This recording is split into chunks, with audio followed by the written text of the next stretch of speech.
Last ভিডিওতে বলেছিলাম গালি স্ট্রিট থেকে মলি মাছ ছাড়া আর কি কি কিনলাম তোমাদের সাথে অবশ্যই শেয়ার করব। তো ভিডিওতে তোমরা দেখতেই পাচ্ছ এখানে তিনটে গাছ আছে, তো তোমাদেরকে অবশ্যই বলবো যে এখানে আমি তিনটে কি কি গাছ কিনলাম।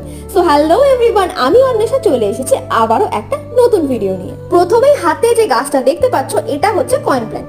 বহুদিন আগে আমার কাছে ছিল, তবে অযত্নের কারণে মারা যাওয়ায় গালি স্ট্রিটে গিয়ে যখন দেখলাম এটা অনেকটা সস্তায় পাওয়া যাচ্ছে তাই সঙ্গে সঙ্গে নিয়ে নিলাম। এরপর যে গাছটা কিনেছিলাম এটাকে বলে ব্রাজিলিয়ান লাকি উড। এটা কেনার ইচ্ছা বহুদিনের থাকলেও অনলাইনে এটার দাম অনেক দেখানোর জন্য গাছটা কখনোই কেনা হয়নি। তবে গালি স্ট্রিটে গিয়ে গাছটার দাম যখন দেখলাম অনেকটাই কম, তাই গাছটা কিন্তু সঙ্গে সঙ্গে কিনে নিলাম।